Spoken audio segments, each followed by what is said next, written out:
Welcome back to Fre Emblem. We just upgraded Wallace, he is now a general. So let's see what he can do, shall we? Now in case you forgot from last time, the gimmick of this map is that there is fog, and that can screw you over a lot. You definitely want to do what Matthew said and put him in the front, because only his thief eyes can pierce the fog, or something to that effect.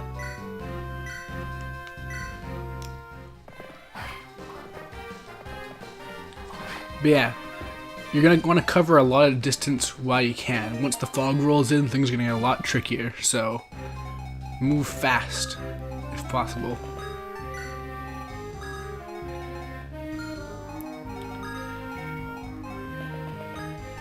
So, Wallace has actually kind of evolved into an archetypal character of Fre Emblem, though one that I haven't actually seen so far in the game. Basically, they're called a crutch character, where they're a really powerful class, so they seem really great. They do tons of damage, barely take any damage themselves. Usually they have lots of abilities and stuff to go with it. Like in Fire Emblem Sacred Stones, there's a character called Seth, who's a paladin at the start. But the thing is, these crutch characters, they're a trap. If you invest a bunch of experience points into, for example, Wallace here, then it's going to screw you over in the long run. Because all your other characters aren't going to get much experience, but also, the stat growths are terrible, and, like I said before, you don't upgrade the character until they reach level 20 ideally, because then they get way more stat growth. As it stands, he already was really high level, so he's not going to get much more powerful. So it may seem great now, but he's not a good long-term investment. So that's just my 2 cents. Obviously, yeah, you can do whatever you want. You can rely on him if you want.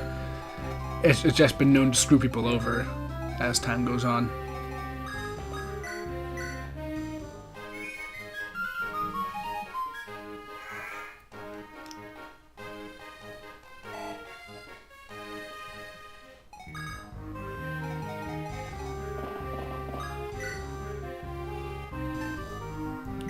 I do really love the sheer number of characters that are in Fire Emblem. Like, you get a lot of party members in the long run. And they all have a personality, they all have a little story and stuff like that.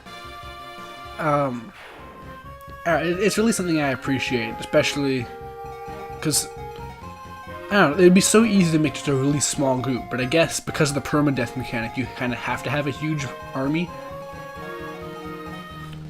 Which is another thing, I kind of do wish that parties were bigger. Like, I wish that you could,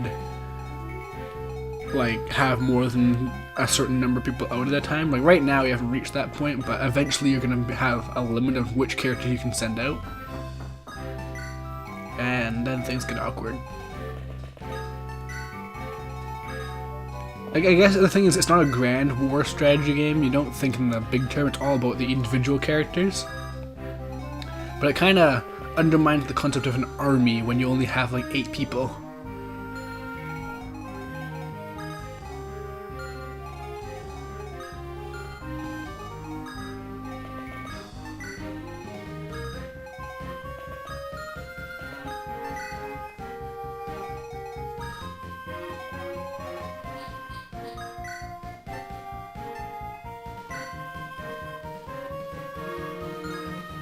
Oh, Florida, you try so hard to not suck.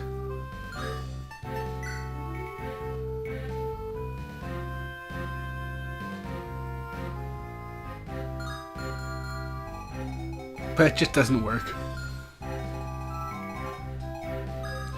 See, I hate that about using Pegasus Knights and the like, because you always have to check, is there a knight in the way or something? Or not a knight, archer, I mean. Wow, I got pretty much the opposite there.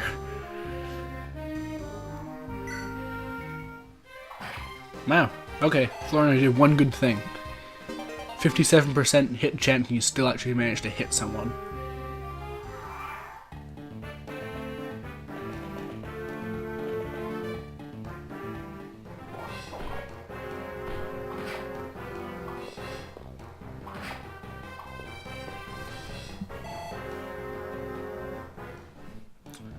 I've actually heard some suggestions saying that thieves are really not a good idea to level up in Fire Emblem, which baffles me because in Sacred Stones, my thief is the best character I have because he pretty much can't get hit.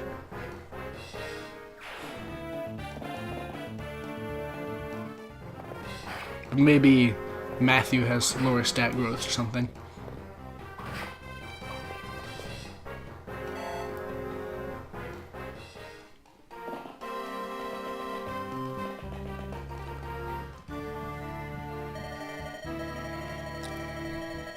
And fog time.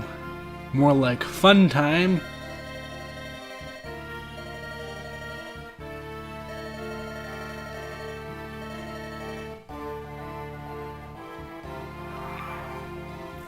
So yeah, you're gonna be pretty much charging blind at this point.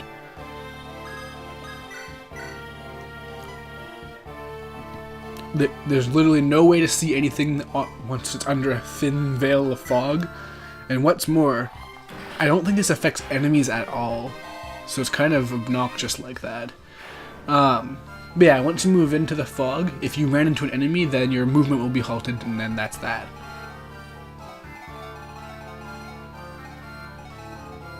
It's kind of annoying because, like, you'd think, I wish that you could at least, like, if you memorized where your enemies were, you could still target them that way, or something like that, because that'd be a cool little strategy element, but eh. But yeah, as you can see, Wallace just owns here with a chain-launching axe gun, I guess, or throwing axe with a chain, I don't even know. But it looks pretty cool. It's kind of silly, but...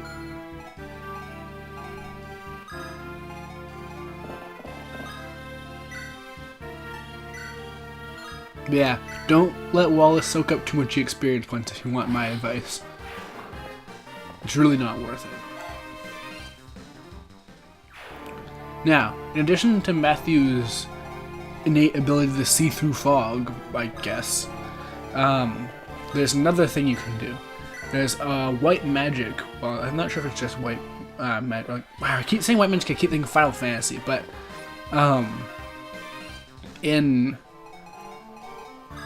there's like a type of magic that your clerics can use, or not, is it clerics? Your healers, though.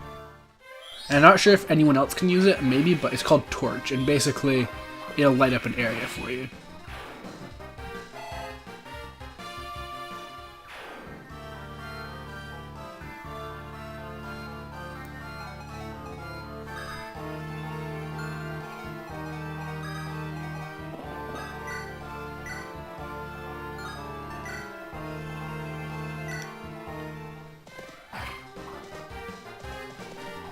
I guess they at least changed the color of their armor. It's just kind of weird.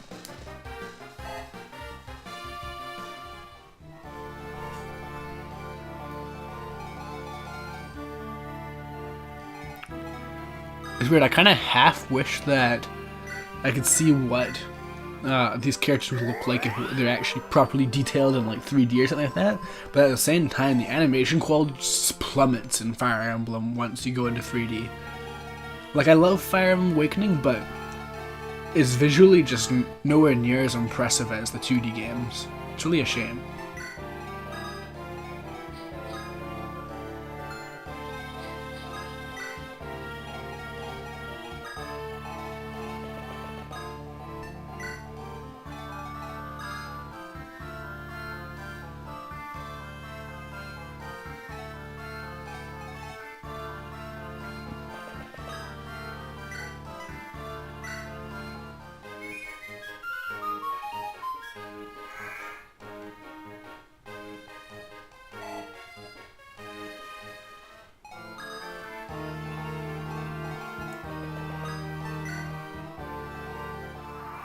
I like how the camera still pans around and tell you that there's new enemies coming in, but you can't see any of them. Myrmidon. An enemy Myrmidon. Myrmidon. I keep saying Myrmidon, it sounds better to me. But yeah, enemy Myrmidons have a chance of doing a critical hit, and that is the worst thing ever. Oh my god. Like, do you see what the problem here is with giving something a even a small percent, giving it a chance to do 3 times damage, that actually comes back in like Fire Emblem Awakening. I was doing so great in a match, and then just randomly an archer comes along with a 20% critical hit rate and kills one of my characters right away. And in that game, I'm restarting all the time because I don't want to lose characters. They go to plot. The plot will be destroyed. And yes, I do have permadeath on. It's kind of weird, eh? I guess if I really didn't want to restart all the time, I could just do casual mode, but it has such a bad ring to it.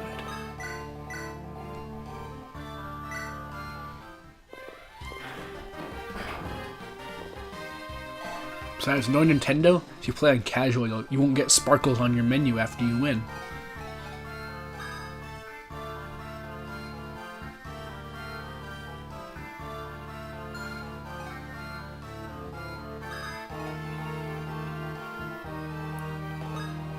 But yeah, take it slow in this map. It's really not in your best interest to just rush ahead. So try and keep your allies clustered together. Make sure that your more vulnerable units kind of hang back, while the strong ones can take at least a few blows. Still be hesitant with them because you can easily get surrounded. That's the main problem here.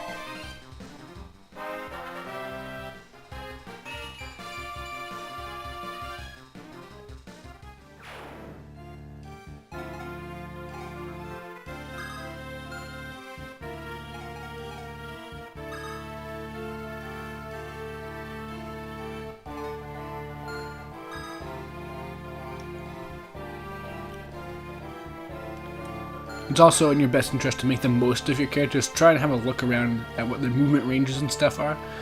I'm not quite sure if the fog has any effect on anything besides just what you can see. It might lower accuracy just for everyone, or it might impede movement. I'm not really sure. So yeah.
I like how I got this brand new character, but I haven't used Wallace at all. It's just not worth it. I wish I would have used him more if they hadn't forced me to upgrade him. But it just becomes a bad decision to do anything once you actually upgrade someone, unless you actually do it on your own terms.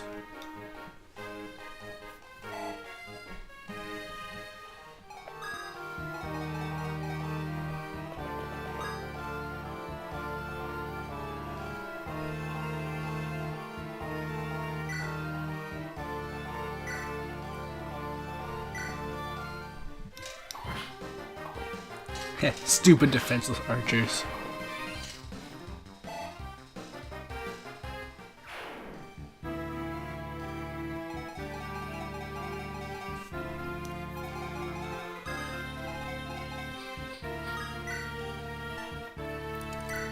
Hey, can Florida be useful here? Let's find out. Yay, Archer down. Now she's not in quite as much immediate peril. She's still not really useful, but eh.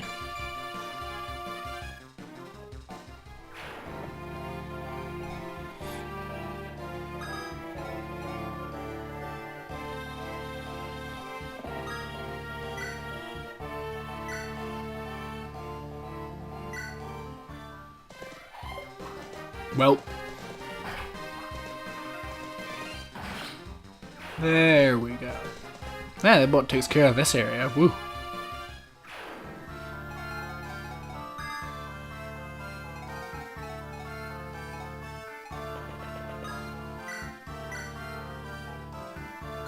And with that, we'll see you next time.